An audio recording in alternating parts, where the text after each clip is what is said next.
Buenas tardes. El tema del mes es el Espíritu Santo y la oración.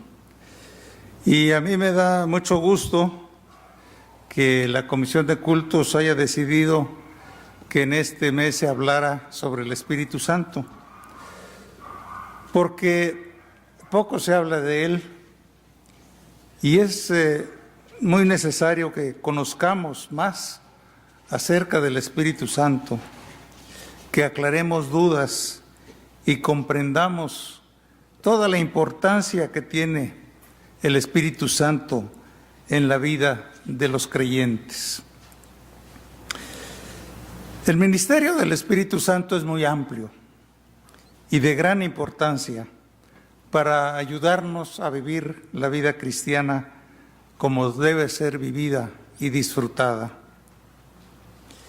Es el Espíritu Santo el que nos convence de pecado, es decir, nos ayuda a reconocer nuestro pecado, arrepentirnos y pedir perdón. Y una vez que hemos creído en Jesucristo, que nos hemos arrepentido y hemos creído en Él, el Espíritu Santo nos regenera y nos da una nueva vida. Nos guía a toda verdad, nos recuerda lo que Cristo enseñó, nos ayuda a vencer las tentaciones, nos da dones, nos ayuda en la oración y llena nuestra vida de los frutos que acabamos de leer, nos llena sobre todo de gozo y de paz. El Espíritu Santo, entonces, es Dios mismo actuando en nuestras vidas. Por eso es importante hablar del Espíritu Santo. Vamos a orar. Señor, te damos gracias por tu palabra, gracias por que en esta hora podemos meditar en ella. Pedimos tu dirección, Señor, que tú nos llenes de tu Espíritu en esta hora para que podamos comprender tu palabra. En nombre de Cristo Jesús. Amén.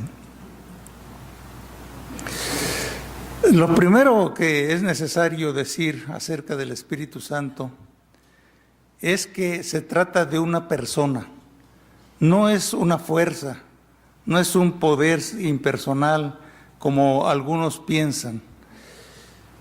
El Espíritu Santo es una persona. Y eso lo podemos desprender de lo que nos dice la palabra de Dios. Cuando leemos la Biblia, podemos observar que el Espíritu Santo tiene intelecto, emociones y voluntad.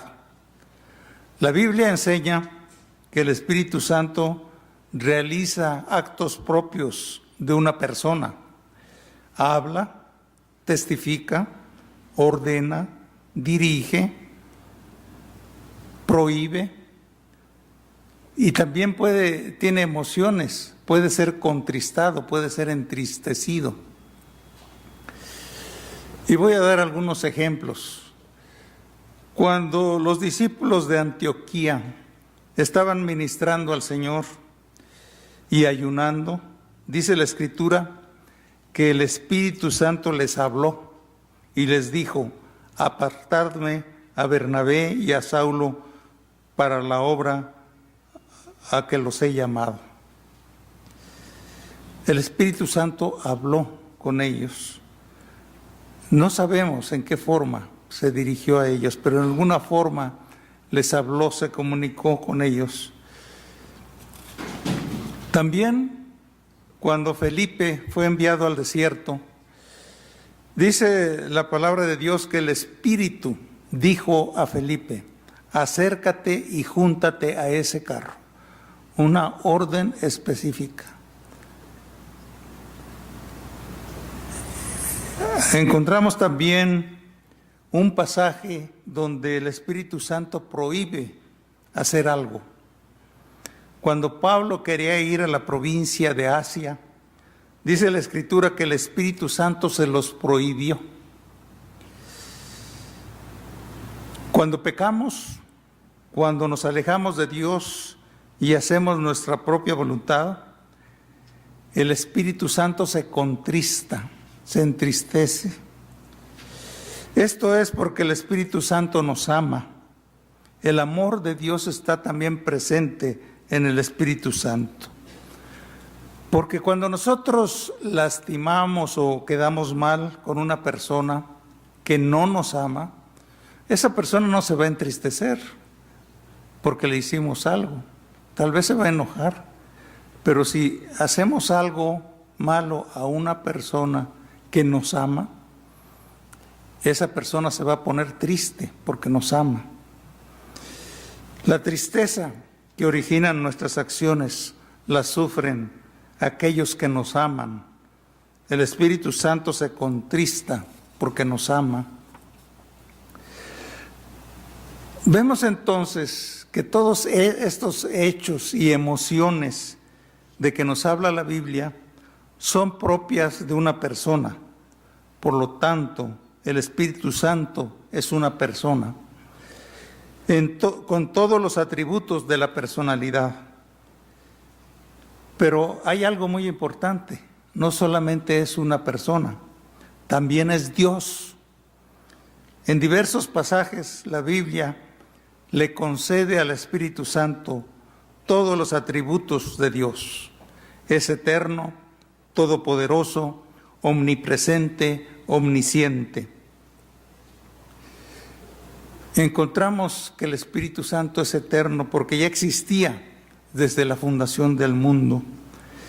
La primera mención del Espíritu Santo en la Biblia la encontramos en el Génesis, donde dice: el Espíritu de Dios se movía sobre la faz de las aguas.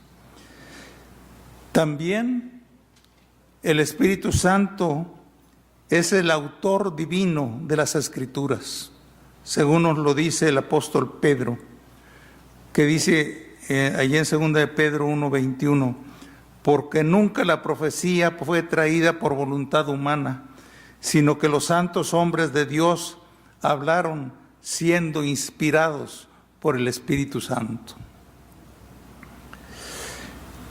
Entonces, el Espíritu Santo siempre ha existido. Como ya dijimos, estuvo en la creación del mundo y en el Antiguo Testamento se le menciona muchas veces. No empezó como pudiera pensarse, que empezó a actuar en el Pentecostés. Lo que sucedió en el Pentecostés es que se cumplió la promesa de Jesucristo de que el Espíritu Santo estaría con nosotros. Efectivamente, el Señor Jesucristo, antes de partir, quiso preparar a sus discípulos. Les dijo que Él tenía que morir y volver a su Padre. Esto causó una gran tristeza y confusión en los discípulos. Pero dice la Escritura que Jesucristo tuvo compasión de ellos y les dijo: os conviene que yo me vaya, porque si no me fuese, el Consolador no vendría a vosotros, mas si me fuere, os lo enviaré. Hubo entonces una promesa. La venida del Espíritu se basa en la palabra del Señor Jesucristo. Y sabemos que cuando Jesucristo hace una promesa, no la rompe ni se olvida de ella.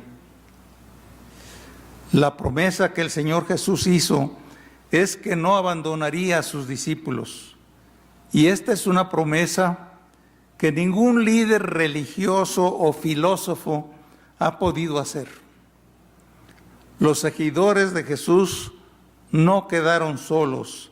Él les dijo: no os dejaré huérfanos, vendré a vosotros. La promesa sabemos que se cumplió el día de Pentecostés, cuando todos fueron llenos del Espíritu Santo.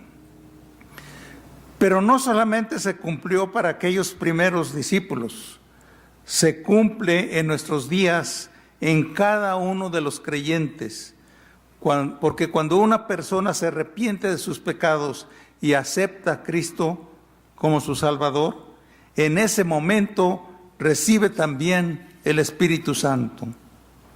Esto quiere decir que el Espíritu Santo va a estar permanentemente con nosotros, va a fijar su residencia en nosotros.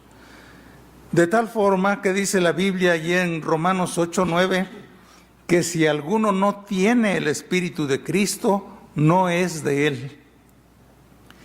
Y en Efesios 1:13 dice, habiendo creído en Él, fuiste sellados con el Espíritu Santo de la promesa. Es emocionante pensar que el Espíritu Santo nos ha sellado. Este sello implica dos cosas. Por un lado, seguridad y por otro lado, pertenencia. Este sello significa que estamos seguros en Cristo. Estamos seguros que nada nos podrá separar del amor de Dios que es en Cristo Jesús. Pero también significa pertenencia.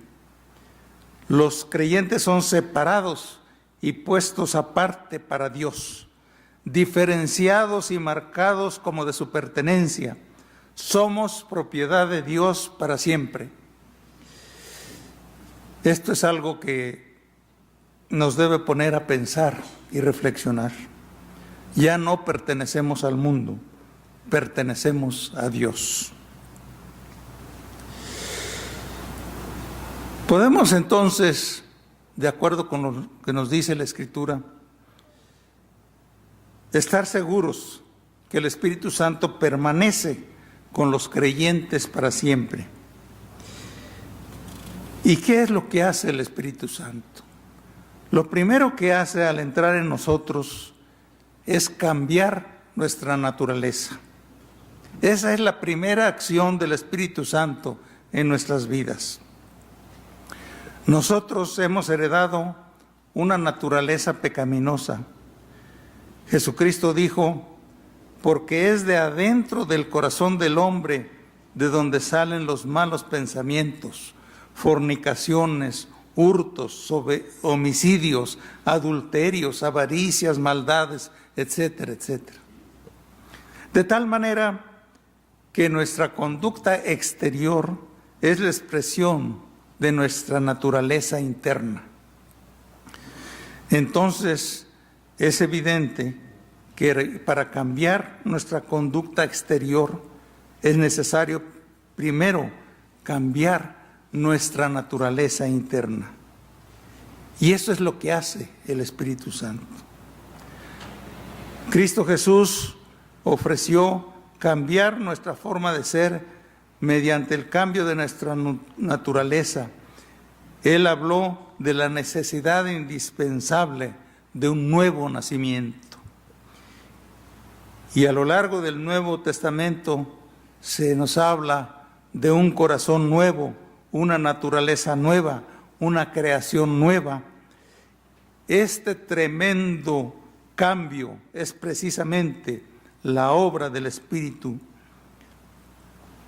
Él puede cambiar nuestra naturaleza, Él puede hacer que nuestros frutos dejen de ser malos y se conviertan en frutos buenos. Con la llegada del Espíritu Santo y su presencia en nuestras vidas, se cumplen las profecías del Antiguo Testamento, se cumple la promesa que Jesucristo hizo a sus discípulos. Y Él les dijo, es para vuestra ventaja que yo me vaya. La ventaja residía en que Cristo había estado con ellos, al lado de ellos, pero el Espíritu Santo estaría en ellos para cambiarlos, para hacer de ellos nuevas personas. Y tenemos algunos ejemplos en la Biblia de ese cambio. Ustedes recuerdan a Pedro cuando era discípulo durante el tiempo que Jesús estuvo en el mundo, cómo era una persona orgullosa y agresiva. Y hasta un poco antes de que Jesús muriera, él sacó su espada y agredió a uno de los que iban a prender a Jesús. Pero, ¿cómo vemos a Pedro al leer sus cartas. Una persona totalmente distinta, una persona humilde. Dejó de ser orgullosa y agresiva por la acción del Espíritu Santo. Otro ejemplo, Juan, a quien apodaban Hijo del Trueno por su mal carácter. Y ahora, ¿cómo le conocemos al apóstol Juan? El apóstol del amor, ¿verdad? Un gran cambio.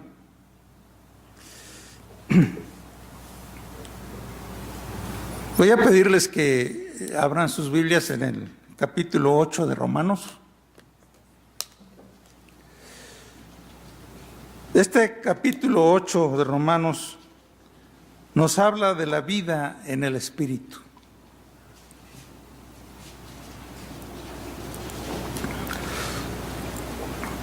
Es el capítulo donde más se menciona al Espíritu Santo de todo el Nuevo Testamento. Y en los primeros versículos habla de las dos naturalezas. Leamos el versículo 1. Ahora pues, ninguna condenación hay para los que están, si quieren seguirme, adelante, para los que están en Cristo Jesús, los que no andan conforme a la carne, sino conforme al Espíritu.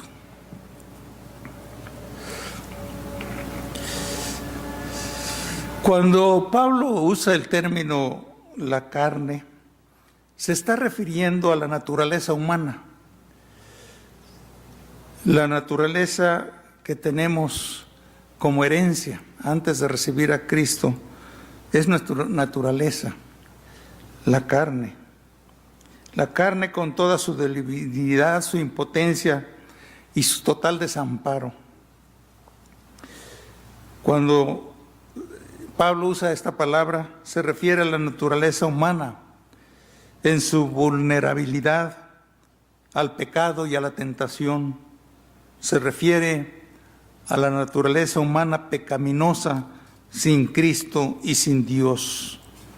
Vivir según la carne es vivir una vida mundana, dominada por los deseos de la naturaleza humana, en lugar de una vida dominada por los dictados de Dios y su amor. Los deseos de la carne no se refiere exclusivamente a los pecados sexuales y corporales. También se refiere a los celos, iras, contiendas, envidias, homicidios. La carne es todo lo que el hombre es cuando no tiene a Dios. Por otro lado, está la palabra espíritu, vivir en el Espíritu, según el Espíritu. Cuando el hombre llega a ser cristiano, y como ya dijimos, entra en su vida el poder del Espíritu de Dios. Entonces lo que domina en su vida es Dios. Ya no vive dominado por su naturaleza humana, sino por el Espíritu Santo que está en él. Y entonces el cristiano entra en una vida de victoria, en lugar de una existencia derrotada por el pecado. Veamos qué dice el versículo 2. Porque la ley del Espíritu de vida en Cristo, Jesús me ha librado de la ley del pecado y de la muerte. Ya vimos que cuando una persona acepta a Cristo, recibe al Espíritu Santo. Y que lo primero que el Espíritu Santo hace es cambiar nuestra naturaleza interna. Esto es algo real, porque cuando el Espíritu Santo ha penetrado en nuestras vidas, sensibiliza nuestra conciencia frente al pecado y despierte en nosotros el deseo de ser limpios y desprovistos de pecado delante de Dios. Pero ¿qué sucede? la vieja naturaleza está allí, aún presente en nosotros. Y ahora actúan en nuestra vida dos naturalezas. La vieja naturaleza pecadora que quiere vivir conforme a sus deseos y la nueva naturaleza espiritual que quiere que vivamos para Dios.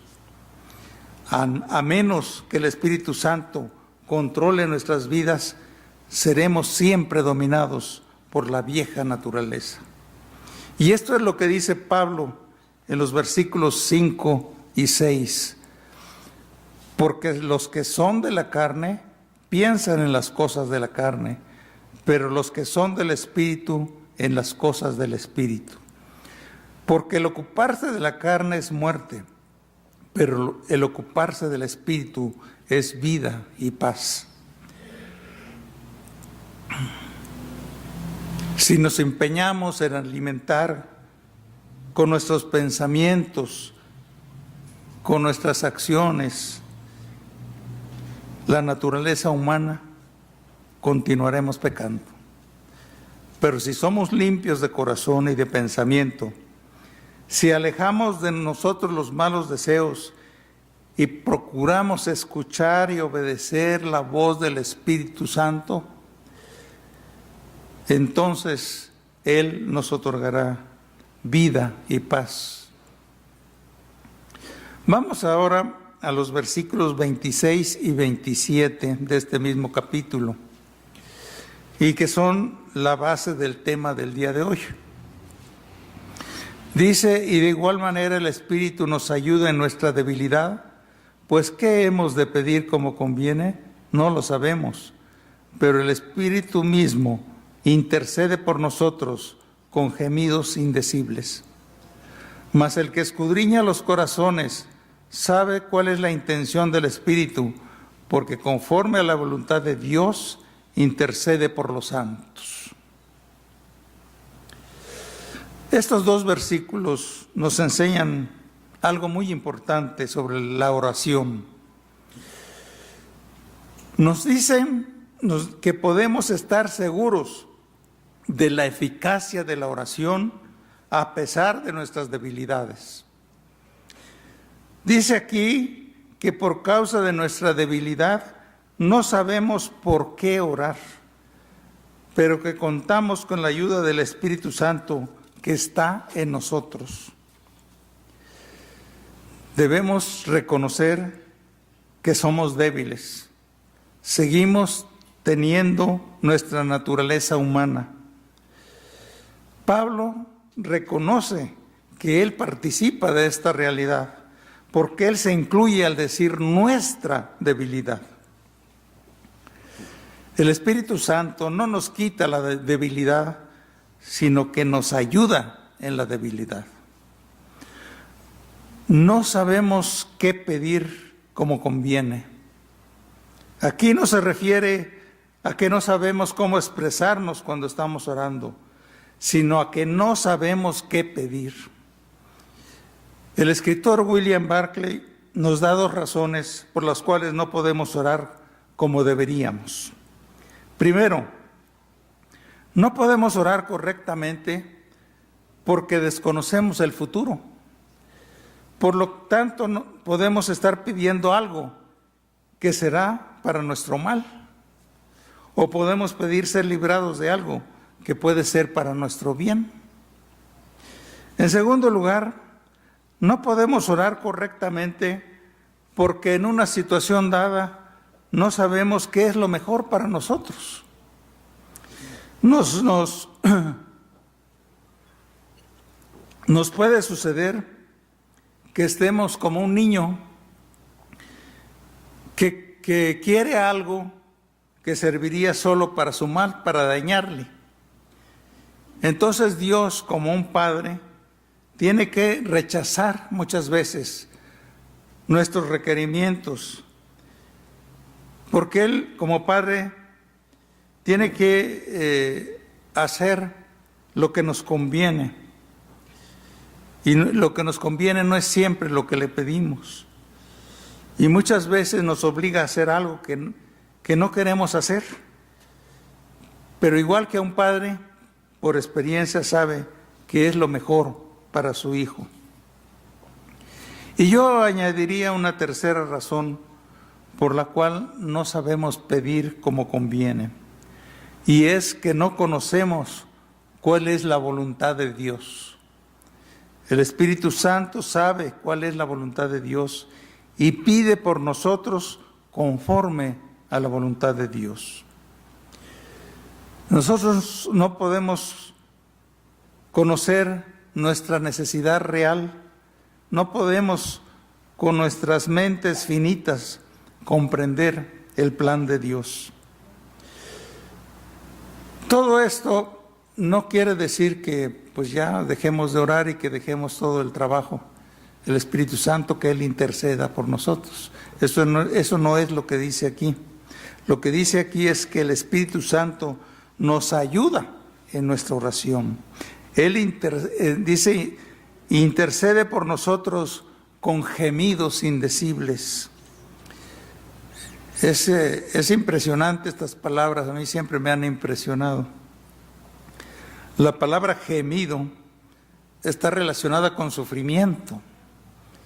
La persona que sufre, gime de dolor. El Espíritu Santo sufre junto con nosotros, gime con nosotros, ruega, suplica, implora junto con nosotros.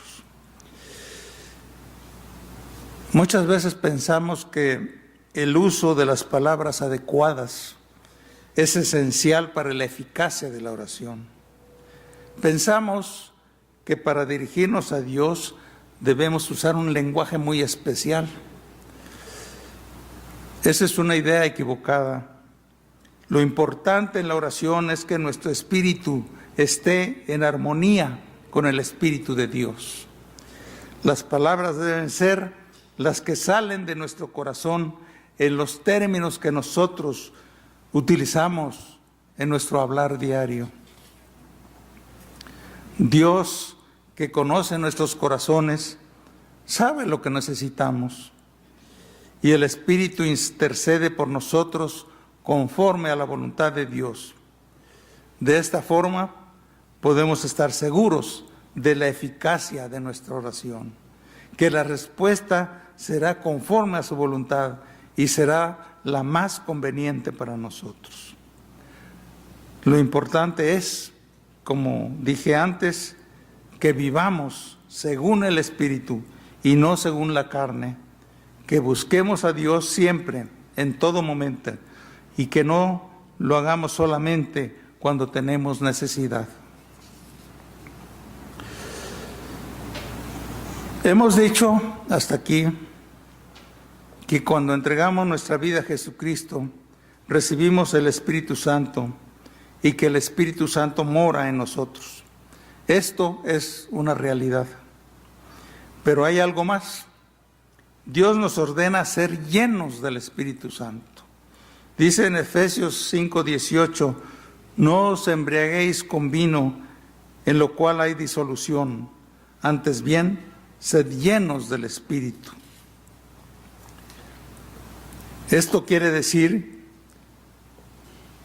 que cuando el Espíritu Santo entra en nosotros y nos llena, no somos llenados una vez por todas y ya, para siempre, sino que debemos ser llenados continuamente.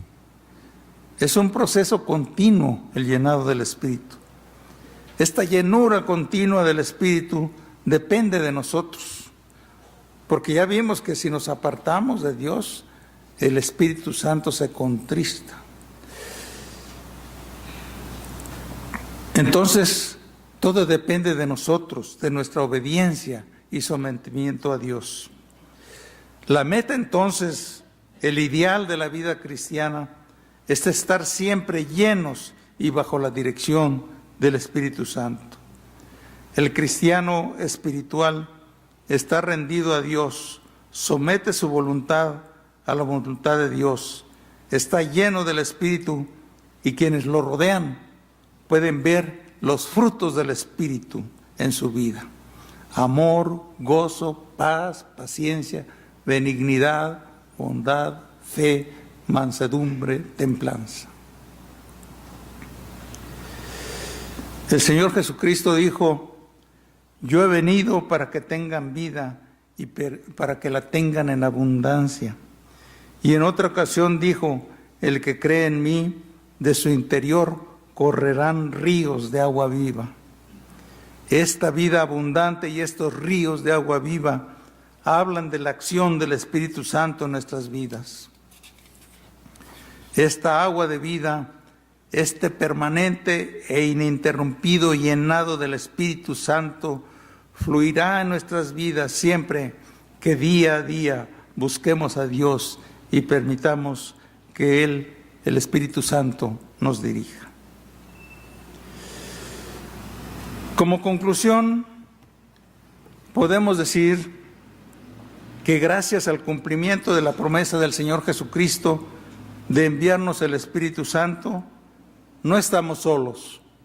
Tenemos la compañía del Espíritu Santo en nuestras vidas.